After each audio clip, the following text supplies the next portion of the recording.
All right. Well, hello, everyone. Welcome, and thank you so much for joining us today. We thought we would do something a little bit different, and instead of us deciding what we would talk about for the next hour, we thought we'd let you drive the conversation and focus this entirely on your questions that were either posed in advance when you registered, or if you want to ask questions live, we'll take some of those later on as well. So in regards to your questions today, if you could please ask those in the Q&A function. Not only will we be answering some of them verbally, but my colleague Reed will also be tackling some in written form because we likely won't be able to get to them all. So with that in mind, I'll go ahead and introduce myself. Great. So my name is Stephanie Butler. I'm an Assistant Director of Admissions at MIT Sloan, and I'll hand it over to my colleague. Hi, welcome everybody. Thank you for joining us. My name is Kayon Ellis. I'm also an Assistant Director here at Sloan on the recruitment team. Great. So Kayon and I will be answering all of your questions over the next hour. So I know I said no presentation, but I did want to start with just a small foundation for those who might be new to this process and are just starting to learn about MBA Early Admission. So MBA Early Admission is MIT Sloan's version of a deferred admission process. You might have heard about those more generally speaking. So what this is at its core is an opportunity to secure a seat in a future MIT Sloan MBA class. So those who are eligible include people who are in their final year of an undergraduate program, likely graduating sometime this spring or perhaps last December, and also those who are currently in a graduate program without having gained any full-time work experience between those two degrees. So if admitted through this process, you will work for between 2 to 5 years. And that choice is yours with, a full-time professional career experience. So once you've decided that you're ready to come back, once you've gained at least 2 years of valuable experience, you'll come to MIT, the home of innovation, and begin your MBA program. So just a quick overview of what we're looking for in the application process. Our resume, cover letter, 2 letters of recommendation, which I'll caveat in a second, academic transcripts, GMAT or GRE scores, the choice is totally yours, a video statement, and then just a note that there is no application fee for MBA Early Admission. Our deadline is right around the corner, just about a couple of weeks on June 2nd. I'll also plug one of our colleagues on the admissions team, Jen Barba, did a great webinar in March that really digs a lot more deeply into these application components. So I highly encourage you to go learn more about exactly what we're looking for in that recording, which is available on our website. So I also wanted to highlight some changes that we have made, some accommodations rather, due to COVID-19. We understand that everyone's world has been shaken up a little bit right now. And so we wanted to be accommodating and empathetic to that fact. One of the ways we did that was by adjusting the timeline. So instead of an early April deadline, we extended the deadline to June 2nd. Skype interviews, of course, everything will be Skype this year. Skype interviews will begin mid-June, and admissions decisions will be released on July 15th. So I mentioned there was a caveat to the letters of recommendation. So traditionally for this population, we've asked for 1 letter of recommendation from an academic source and 1 letter of recommendation from a professional source. That's still our preference. That's still where we feel like we're receiving the best information. But should one of those recommenders not be able to complete the recommendation, you are able to apply with just 1 letter and then 2 additional references. So those references, you know, are just the name, the relationship to you, and some contact information that we may or may not reach out to should we need additional information. I would encourage you, if the letter that you are submitting comes from an academic source, we'd love for one of those references to be from a professional source and vice versa. And finally, the GMAT and GRE. Of course, if you've already, you know, taken the test, please submit the score that you received. If you happen to have access to an open test center, that's a great option as well. If you feel safe doing so.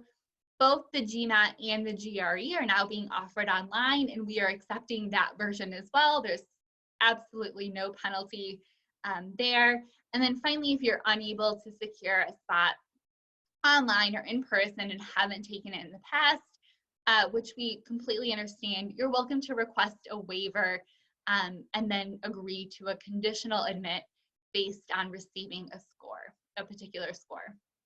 All right, so that is just our quick overview. Now we're going to dive into the questions that you submitted in advance. There were several great ones, and so we'll probably spend most of our time there before opening it up to your questions today. And I think you were going to kick us off. All right. So one of the most common questions we get is about the Sloan curriculum itself. And that's actually a point of pride for us. When you come to Sloan, you will complete your 1 semester course. Fall you arrive. We're going to be focusing on some leadership skills and business and management skills that we think are integral to your success in the program as a whole. Thereafter, you are in the driver's seat. After that core semester, you have hundreds of electives that you are going to be able to choose from to shape that experience. Even the IAP period, which is specific to MIT, it's the entire month of January off. There are some small classes that are held on campus, some travel opportunities. IAP is a very dynamic time of year, so you're using all of this time to craft your direction. To help add some structure, if that's something that you're looking for, we also have some certificates and some tracks that might be of interest. Now, the idea of a track is almost like a major, so to speak. That'll be something that you will have to indicate an interest in, not during the application process, but the summer before you matriculate with us. So a few years from now for you folks. And so tracks are as listed below. The certificates are more like a minor, a few classes that you can take to help bolster some interest here. And these can be ways for you to signal to future employers that you have a depth of knowledge in a field that you may not have previously been engaged with. And so folks are able to use tracks and certificates either by directly enrolling in them or by using them as a guiding principle. So there's some of the quick overviews that we have here at Sloan. We also have a few dual degree options. Probably the most common and the most popular is LGO. That is our dual offering with our School of Engineering. That's going to give you a master's in engineering as well as an MBA at the end of your 2 years with us. And then our 2 programs we have with our Department of Urban Studies and Planning and the Harvard Kennedy School there. We can chat more about those if folks are interested. Great.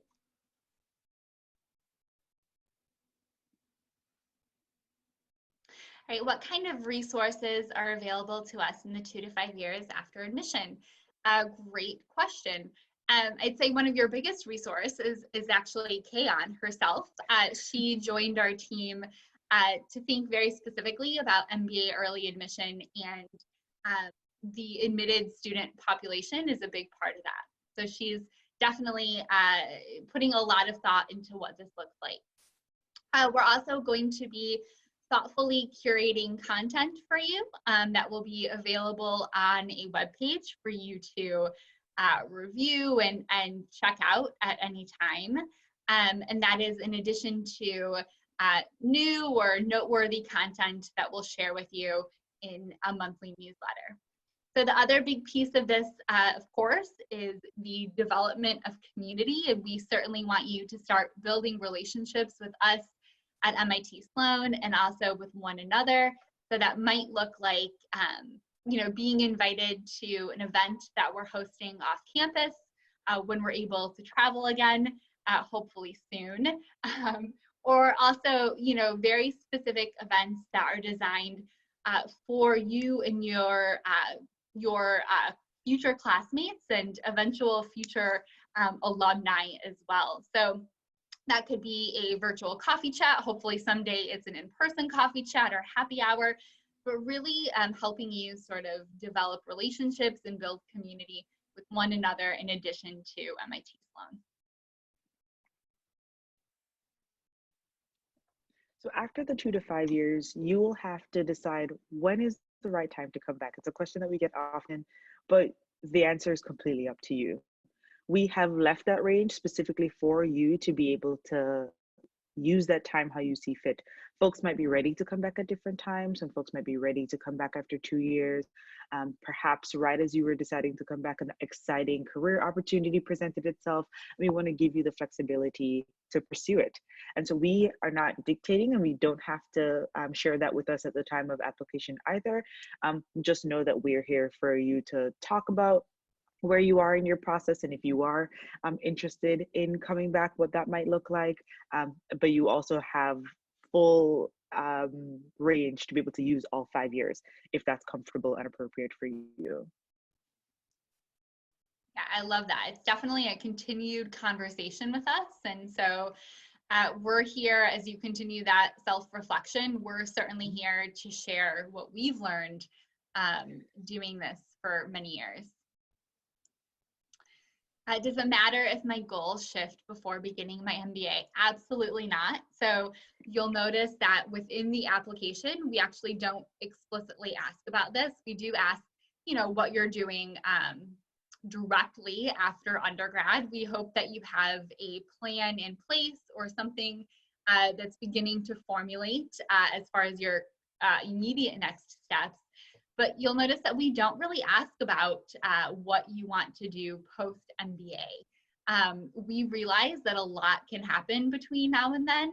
And actually, even in our traditional process, when someone is intended to begin the program within that year, we don't explicitly ask it as well or either. Again, as you are exposed to more things, whether it's through the early years of your career itself, whether it's once you get to the program and you realize there's all sorts of careers and industries and opportunities out there that you were unaware of, we want you to feel like you have the flexibility to explore those and pursue them. One thing I will say though, it is positive, I think, for you to have a good understanding of what an MBA is and why it might be valuable for you in the future. But as far as coming up with specific goals, and certainly as far as us holding them to you or holding you to them, that is not going to be the case. Absolutely. We will not be checking that you told us 4 years ago that you had different plans. No. All right. So I again welcome you to go back to Jen's admissions tips video. Well, it is a recorded video, but we often get questions about the application video, so much anxiety when we have so much fun watching them. So I am imploring you to do the same. Have fun with it, relax. Do remember, of course, that it is still a professional business school application.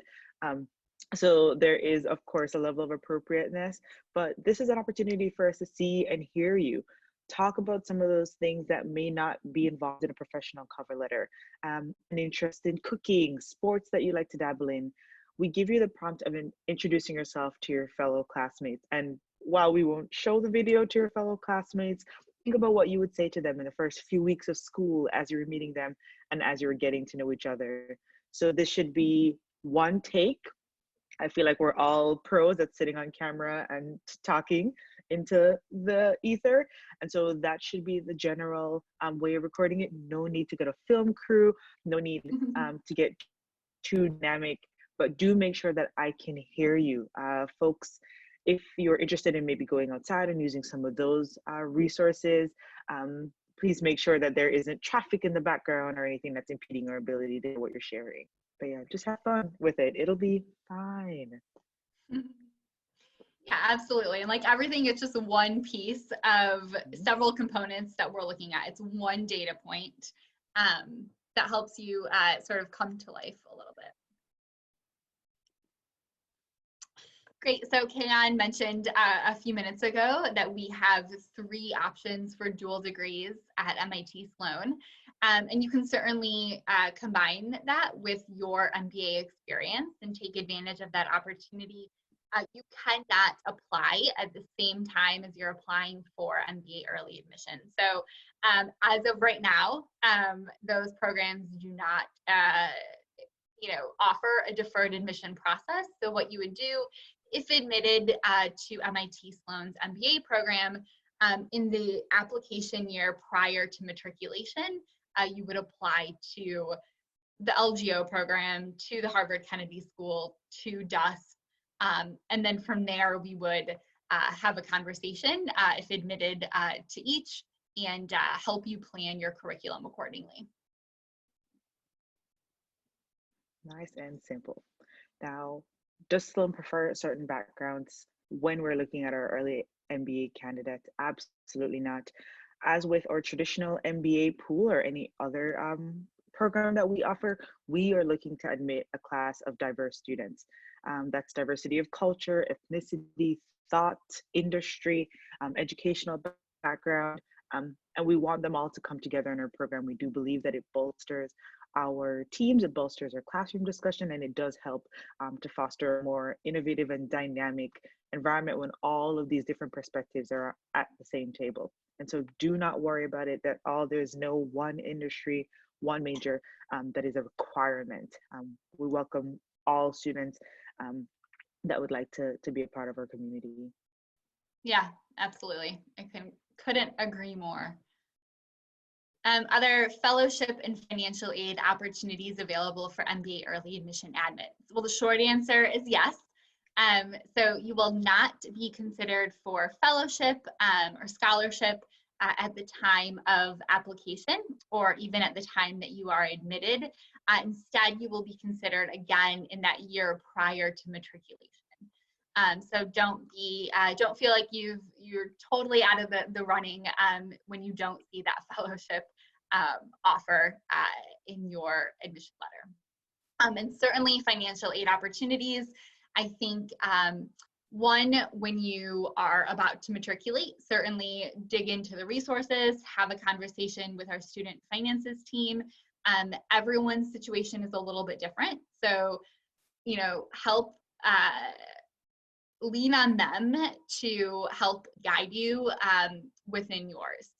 So the other thing I will note is that you are at a little bit of an advantage to a traditional MBA applicant. So as someone who knows that they are going to have a 2 to 5 year gap between being admitted and matriculating in an MBA program, you can sort of plan accordingly. So, would I expect you to be able to save up your entire tuition fees?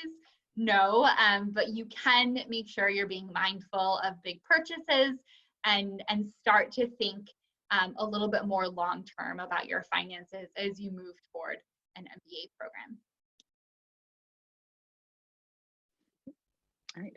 So folks have been having difficulty taking the GRE or the GMAT, and we completely understand. Please don't worry about it at all. But for those folks that are going to be admitted with a conditional score, while we will outline that score for you in your admissions as well as timeline, because we also need to keep an eye on the actual testing centers, so that we want to make sure that the timeline we're giving you is responsible and reasonable.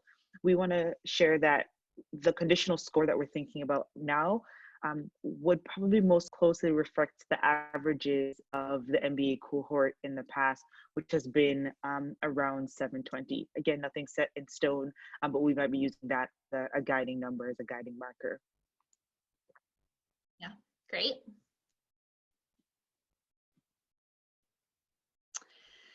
So if we're submitting 1 letter of recommendation and 2 references, are professional or academic references preferred? So I stepped on my own toes a little bit earlier and sort of started to answer this, but just a reminder that, the idea is that if you're able to submit 2 letters of recommendation, that you will do that, as we have asked in the application. If your academic recommender is unable to complete the letter, then naturally your other letter would probably be professional. And then again, as I mentioned, hopefully at least one of those two references that you provide us will be from an academic source, and then vice versa. So if your professional recommendation is not able to complete the letter, naturally you would submit one from an academic source, and hopefully at least one of the references would come from a professional source. So I hope that helps a little bit. Hopefully you don't have to overthink it too much. Again, we are humans as well, and understand that this is a very human process. And certainly right now, as things are totally in flux and unusual, we're rolling with the punches a little bit as well. Great. I'm going to jump into this one as well. So the interview process. So a couple things immediately come to mind. One, the interview will be done by a professional member of our admissions team. So we do not use student interviewers. We do not use alumni interviewers in the process. It is roughly about 30 minutes, sometimes a little bit more, but roughly about 30. They are behavioral interviews, so we're going to want some examples from you, from your past and from your background, to help demonstrate the competencies that we're looking for, which would be no surprise to you. Things like teamwork and collaboration, leadership potential, problem solving. So really, it's hopefully going to feel a little bit like a conversation back and forth between you and the interviewer. We will have seen your application. So all of these points can be different across programs. So this is a great question to have some insight into before approaching the interview process. At MIT Sloan, we will see your entire application, so that way we can build on it. So we want to be able to continue the conversation and follow up on anything that is curious or might seem out of the ordinary. And then the final thing I'll mention, you might have seen this on one of the earlier slides, but I didn't address it then. We will ask you for a brief essay in advance of the interview. So once you've been invited, between then and the actual interview itself, you will submit a brief essay about really about community, and the topic itself speaks to how important community and a diverse community is at MIT Sloan, and we'd like to hear about your experience with that in your communities as well. So that's the interview process. Hopefully nothing to be worried about. We're all very friendly, welcoming people.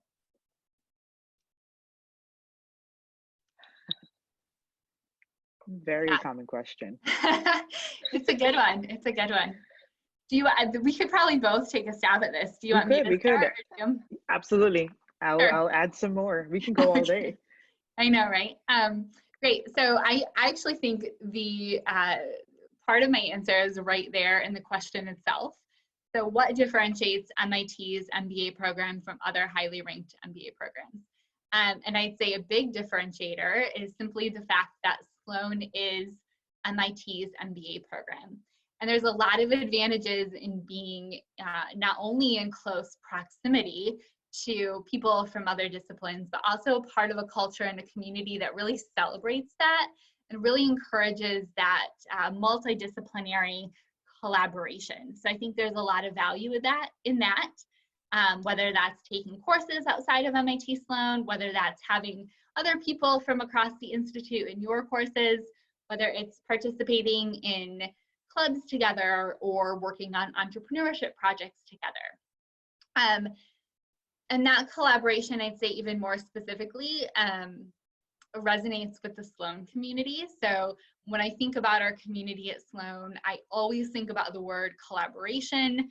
I think about humility, and I really think about this action-oriented mindset. So people at Sloan and more broadly MIT are very, they're doers, right? They're here because they want to make things happen. They're not afraid to tackle that complex problem. and really get their hands dirty and step outside of their comfort zone to make it happen.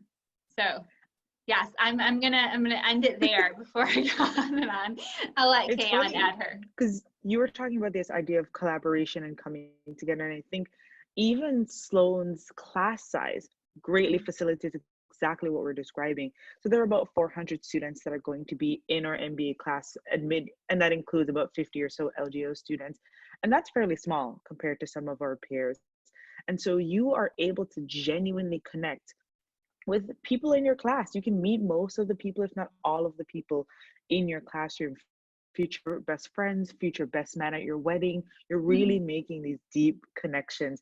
And because everybody at MIT is so humble, is so approachable, is just willing to roll up their sleeves and do something, that means that our classroom environments, people are trying to build each other up. It means that when it comes time to finding a job opportunity, those that are in the second year are helping our first year students prepare for interviews. There's always this culture of giving back, this idea of Sloanies helping Sloanies. So if you're excited about a community that you are going to really dive into, that's going to help to build you up, I think that's one of the things that's a hallmark here at MIT. Yeah, I completely agree. And the last thing I would add is that as you continue to explore MBA programs, not only before application, but also, you know, there's a good chance that you might be admitted to more than one. And so as you think about which one truly is the right fit for you, I encourage you to continue to reach out to members of the community, to reach out to current students, to reach out to alumni, have conversations. One, get their perspective. Are they going to back up what Kayon and I have said? But also, you know, who are the people? Who are you going to want to sit in a classroom with, share a cup of coffee with, you know, study with at 2 in the morning, you know, in the middle of a tough core term. So, you know, have those conversations and continue exploring to get that firsthand perspective. And this is also a pretty common question that we're getting. Is there a difference between early admissions applicants and or traditional MBA applicants? And I just want to clarify for those who might not be aware, when we talk about our MBA early process, it is just that, a process. It's an application cycle, not a separate program. You will ultimately matriculate, enroll with, and learn alongside the traditional MBA applicants of that year, whatever year you choose to matriculate. And so there is no difference in what we're looking for. We're looking for the kind of people who are going to continue to build up the MIT community we just described, that we're excited about, that we're proud of. So we are still looking for the same metrics. We're still looking for people who are going to go on to be global leaders. We're still looking for folks that are great working in teams, that are supportive, that are going to help to make our community more innovative and more dynamic. The only difference might be where we find examples of these attributes. And so without full-time work experience, I might be looking to see that in an extracurricular component, in a classroom, in that internship opportunity that you had last summer. And so all of the same traits apply, but we are looking to see them, or would expect to see them, in different places. So don't worry about that. Absolutely. Will I be competitive if I come from a liberal arts background? So the answer is yes, or at least you could be, right? So your academic background is just one data point, as I said earlier, but we certainly see people, I think it's just over 30% actually in the first year class between humanities backgrounds and econ majors that are represented in the class. So that's a pretty strong contingent of people who likely came from a more liberal arts background. We think whether you come from liberal arts, whether you come from a traditional business major or a STEM major or anything in between, everyone has something different and valuable to add. And to Kayon's earlier point, it's really that diversity. It really is those different backgrounds that give so much richness to the experience itself, not only within the community, but also in the classroom. So that's part of what's going to make your discourse in the classroom that much more engaging. The one thing I would add, so if you do come from a liberal arts background without a significant, quantitative component, again, this is not precluding you from being admitted, but we would like to see some evidence of success in a quantitative space. So this might mean doing well in the GMAT or the GRE, particularly the quantitative portion. Maybe you have taken a couple quant classes, even though, in large part it was not a quantitative major. Maybe you have taken some and done well. So we're here to set you up for success from an academic perspective. Part of that is just how well you did as a student, period. And then, another piece that we have to take into consideration is a quantitative perspective. This isn't necessarily applicable to the application process, but for you personally, whether you come from a liberal arts background or not, if admitted to one of these programs or planning to reapply through the traditional process, you might consider, taking some quantitative courses or looking for quantitative work within your early career that would help just sort of bolster your own skill set. Again, not necessarily for us, but for you personally, so you can feel confident as you begin a rigorous MBA program.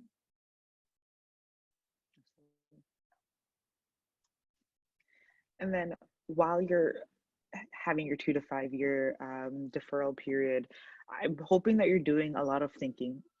Stephanie talked about the fact that we want you to have a plan. We want you to have an idea of what you want to be doing moving forward, but absolutely be flexible to the fact that coming to Sloan might completely blow your mind and you might see so many new opportunities. But I still want you to be moving towards growing in some of those areas that I previously talked about. Developing your leadership skills, your ability to communicate, your ability to tackle tough problems.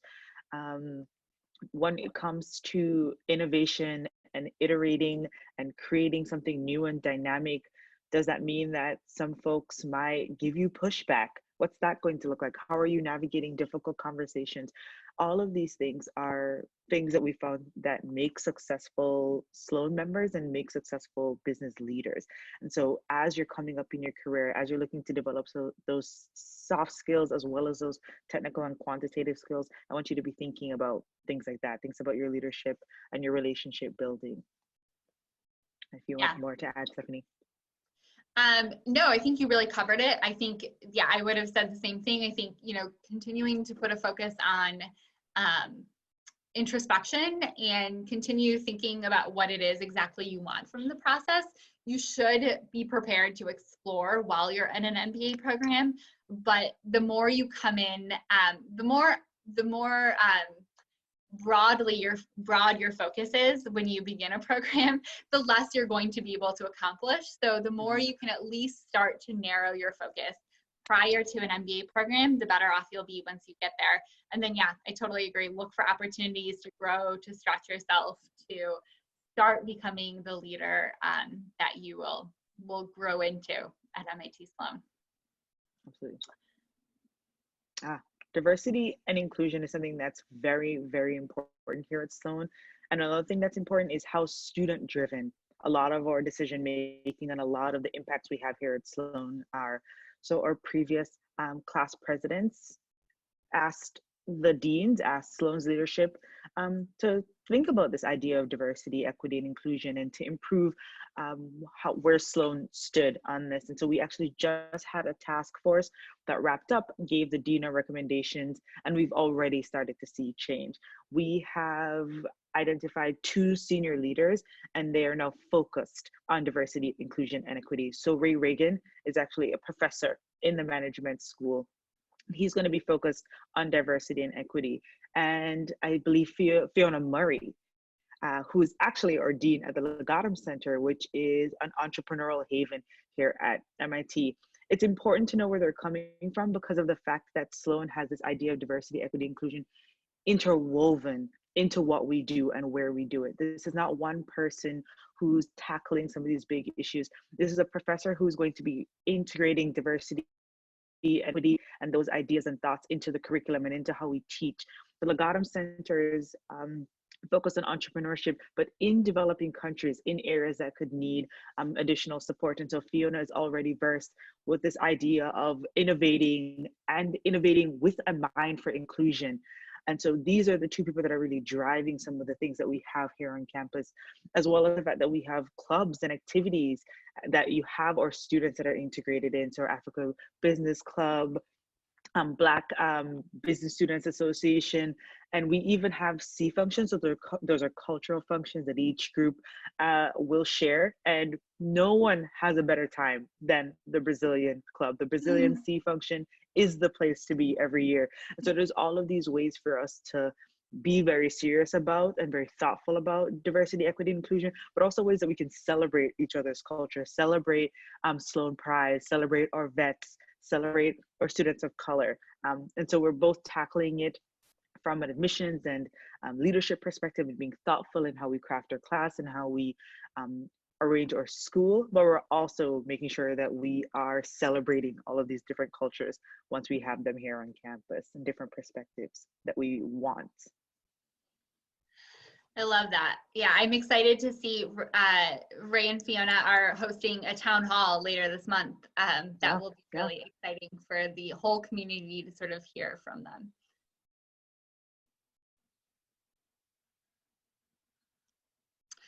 Entrepreneurship. So entrepreneurship at MIT is a robust and enthusiastic ecosystem. So there are several opportunities to get involved. Actually, I've heard several people say that entrepreneurship is actually contagious at MIT. So even if you didn't come in intending to pursue entrepreneurship as a career, or at least not a career, maybe directly after graduation, a lot of people find ways to touch it and get involved and grow from it that way. So I think about entrepreneurship in a couple different ways. There's curricular opportunities and co-curricular opportunities. One of the biggest things that comes to mind is the Martin Trust Center for Entrepreneurship. And so I highly encourage you to take a look at that. I think they have a great infographic on there actually that talks about kind of the resources available to you as a student, from idea, from sort of a seed of what might be, through, sort of developing that, building a skill set through those curricular opportunities. The one that comes to mind most immediately is the Entrepreneurship and Innovation track, which Kayon touched on earlier. You can, of course, pick and choose which entrepreneurship courses that you want to take part in without actually being part of that track. And then, back to that sort of curve that the Martin Trust Center points out. And then it's taking sort of those technical skills that you're building as an entrepreneur and looking for opportunities to scale. And we have several of those as well, whether it's Delta V, an accelerator through the Trust Center. It might be another opportunity across campus, the 100K competition many people are familiar with, but there's also many other ways to take part in accelerators and also to help secure funding. The other thing I'll say too about entrepreneurship is because it has such a strong community of people who want to support one another, there's also so many ways that you can get resources and talk with people who have either been there before you. There's an entrepreneurship and residence program through the Martin Trust Center. There's also some dedicated resources. For example, if you would like legal advice as it pertains to your company, you can do that. There is a matching program to find co-founders and people that can support your business. So there's a lot of resources, from programming to people, and then to physical space to make it happen as well. The other thing, sorry, I'll stop talking about entrepreneurship. I told you it was robust. It feels like we can't stop talking about it. I know. I think I feel like I'm getting all excited about it. One of the things I talked about earlier was that interdisciplinary collaboration, and I think this is where entrepreneurship really can shine, is through these connections across campus. Yeah, I think this is just such a great example of that. And then of course, Kayon mentioned the Legatum Center as well, which is another great resource for people specifically looking at entrepreneurship in the developing world. But I highly encourage you to go and dig deeper on your own and explore, because there's a lot out there. Perfect. So this is a question that is unfortunately coming up due to the current global pandemic. And I just want to remind all of you who are worried about GMAT and job offers and all of these things, that we are living in the same global pandemic you are. We aren't like, gee, I wonder what you're talking about. COVID, never heard of it. So we completely understand. We're also living this human experience. And so, as Stephanie mentioned, having a job offer is not a part of our application process. It's not an expectation. So on that front, please don't worry. But all those other things that are being impacted by COVID, understand that we are being flexible. We have adjusted our letter of recommendation and our GMAT policy in response to this pandemic. So please try to worry less. We are also trying to be kind and trying to be thoughtful about how we can still support our applicants through this job process, and many ways even beyond this question. Right. So do you think that's our final pre-prepared? Yeah. It is. I was just going to add that that's actually a really good example of when we talked about how you'll know when to come back. This is a great example of like when it might be really valuable to have a conversation with someone from our team, just to talk about, you know, if you did get a late start to those early years of your career, you might want to check in with us, or we might check in with you to have that conversation to decide whether it's the right time or not. Yeah, absolutely. But I think you were spot on. It is the last, I believe. I believe so as well. Yeah, so let's do some live Q&A. I see there are quite a few for us to get through. Let's give us a second. Let's see if there's any themes that multiple people are asking. Reed, feel free to jump in at any point if you've spotted anything. So there are some questions I know, about like numbers. What's the success rate? Like what will the class profile look like? So in regards specifically to the class profile, we intend that you will, as Kayon mentioned earlier, as an early admission admit, you will be sort of folded in eventually to the traditional, anyone applying through that class. So that class profile will continue to look somewhat similar as far as the diversity and the range of experiences that will be part of the class. As far as how many people we're planning to admit, we don't have any quotas. We are looking to admit strong applicants. And so who knows what that might look like. Yep. I'm seeing a lot of questions about letters of recommendation, references, all of those things. Reed super helpfully pointed out or pointed you in the direction of Jen's webinar. Please touch on that for all application questions. But to just quickly recap, our requirement is 2 letters of recommendation. If that's providing a hardship, 1 letter of recommendation and 2 references is acceptable. If you are able to submit 2 letters of recommendation, 0 references are required or necessary. So that, I think, is a quick synopsis there. Good distinction. So I see one asking, is admission binding in the way that many early decision undergraduate applications are? This is a great question. Another one that we hear a good bit. And so the answer to that is no. We do ask that you submit a deposit to secure your spot, and also give us an indication that you are excited about returning to MIT Sloan. Of course, we want very much for you to return to us in 2 to 5 years. That is why we admitted you, but we also know that things happen, and for a number of reasons, you might not end up returning to MIT Sloan. So no, it's not binding. We do not ask that you sign a contract or anything like that. I'd love to jump in with a question here that I think is great. Someone asked if you're not selected for early admission, does that impact our application later if you choose to reapply traditionally? Absolutely not. We love reapplicants. We love that you're still interested in being a part of our community. And we also recognize that many years have passed, many an opportunity, many areas of growth. And so we are excited to see your application in the traditional applicant pool, if that's still in your plan for the future. Absolutely. Yeah, again, Reed, anything else as I'm scrolling that stands out? Yeah, we had a couple more questions just related to the timeline of the interview process. So how much time in advance will they be notified to interview? Do they have any say in the date and time and things like that?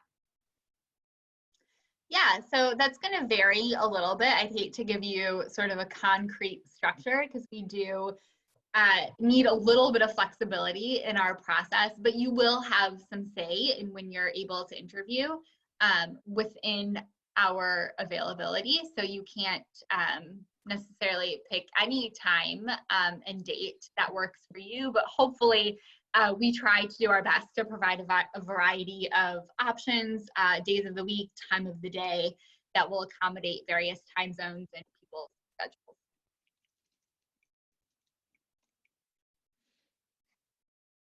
All right, still looking through here.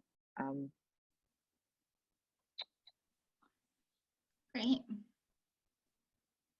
A lot of dual degree questions. That. Yeah.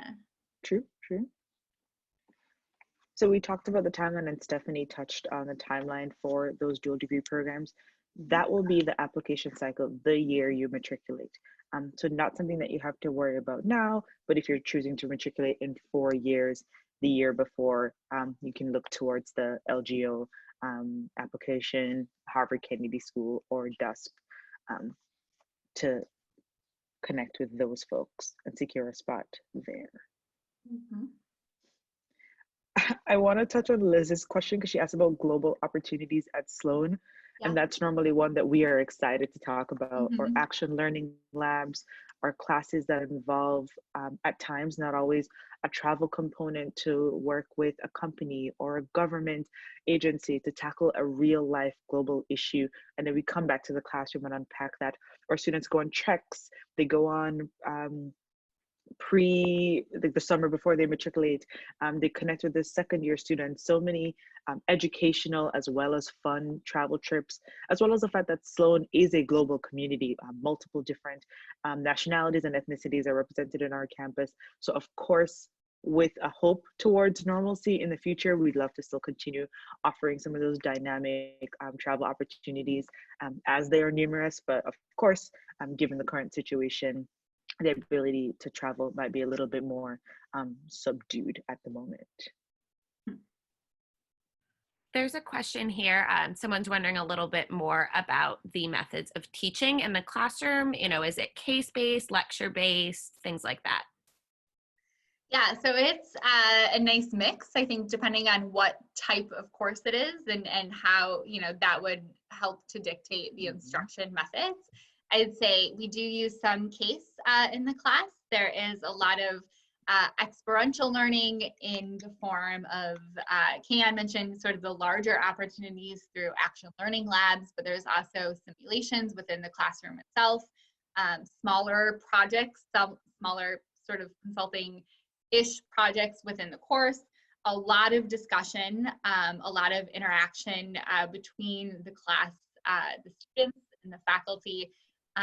And then, yeah, some are more, lend themselves more to sort of a lecture-based method that might also involve discussion at some point. So certainly a mix. I think,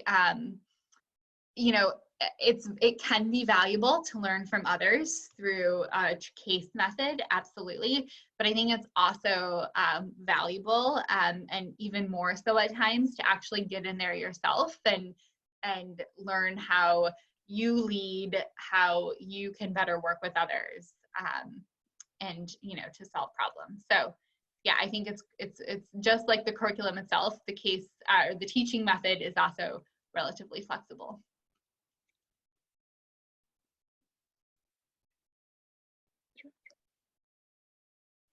So this is Somebody's just asking about, yeah. no, Go ahead. please.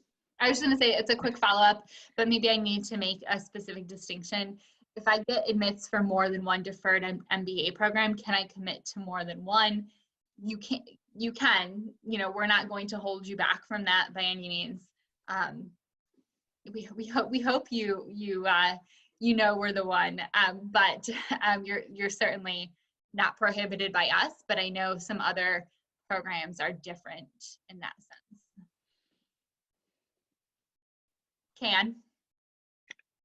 I was looking at a question asking about tracks and certificates, basically how selective they are. So certain tracks you are going to have to apply for. I put that in quotes because you're really just expressing an interest in being a part of that cohort before you begin your first semester, and our certificates are something that you can jump into at any point. So our theme at Sloan is this idea of being flexible and giving our students space to kind of drive their own process. So we are really trying to limit how many limits we put on your own education. Yeah, I think the flip side to that is actually, should you decide to pursue a track, initially, you are not bound to complete the track. So, you know, let's say I decided to start the finance track right away, and then when it comes to my second year, I realize there's actually a lot of elective courses I want to take outside of finance, and I just don't have the capability or the space within the track requirements to do both. You can certainly sort of, you know, bow out of the track and then just craft your curriculum in the way you see fit. Perfect.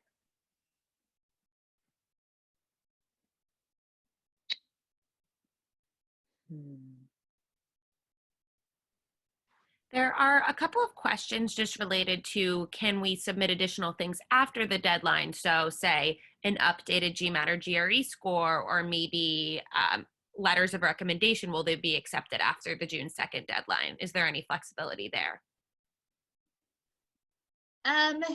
So I'd say it depends. So as far as an updated GMAT or GRE score, you can certainly submit it if you've scored better than you did, you know, with the score that you submitted. And if you were able to get a better score, certainly submit it. There's no guarantees as to where your application is within the evaluation process. So you know, simply submitting a new piece of information doesn't allow you to start back at square one. So it's possible that your application has already been evaluated, and that score might not necessarily impact it, but it's always worth a try.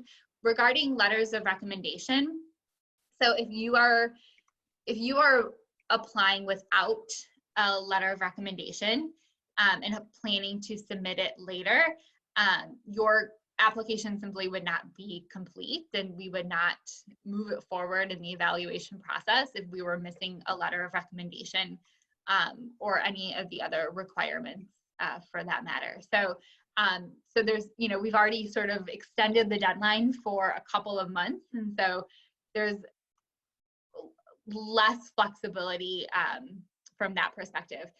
As far as sending in an additional letter of recommendation, this is a question people often have as well. I discourage it. I think it's, you know, one, it's an additional unfair data point. We have not allowed everyone to submit unlimited numbers of recommendation, and so it's not really a fair comparison from an evaluation perspective. And also, we ask for that for a reason. You also don't want to sort of bog down the admissions committee by sending several additional letters when we feel like we could have gotten the information from the requirements we asked for. I hope that helps. That was a little bit of a long-winded answer, but hopefully it got to the point.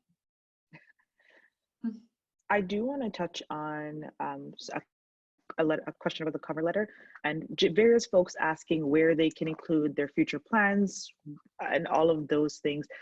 To really talk about the fact that at Sloan, we are more interested in you sharing your impact. Talk less about what your crystal ball is telling you about the future, because as we touched on many times, we believe that might change and we're excited that that might change, especially here at Sloan.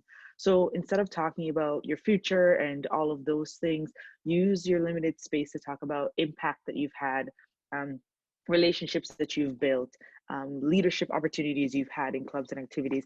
It is okay that you don't have work experience. That is actually a requirement of this application process. So please don't worry about that. Instead, talk about all the great things that you do have and all the things that you have accomplished. Yeah. Someone asked about common career paths for Sloan graduates. And this is a great question. I actually encourage you to go onto our website and dig deeper into the employment report for the class that graduated last spring. But I can say from a high level perspective, the top 3 fields that students pursued in that class were technology, which can mean a number of different things, of course, consulting, which also can have a number of different applications, and financial services.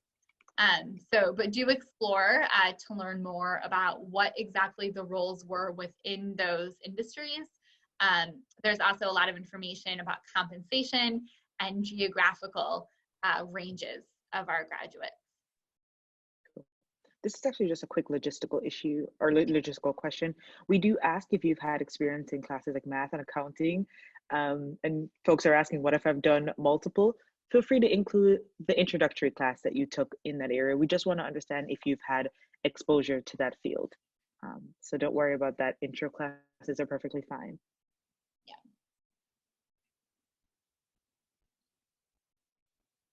All right, so Are as we we're going through final questions here, I'm also going to include the email address for our early MBA inbox. A lot of these questions, some of these averages, some of these numbers, you can see on our website, we have so many videos and resources. Please take some time to kind of look through. If you have a specific situation, I know there's folks that are asking about their own specific eligibility, feel free to reach out to that email address and we can tackle those off site. Yeah, thank you. That actually seems like the perfect way to wrap things up. So I'll just echo Kayon and say, please continue to stay in touch. We are so happy to be a resource for you in this process, not only through the application process, but after being admitted and should you not be admitted, maybe through these next couple of years as you think about reapplication. So don't hesitate to stay in touch. Thank you so much for joining us today, and good luck over the next couple of weeks as you put those finishing touches on the application. Thank you so much for joining us, guys. Enjoy your day. Stay safe.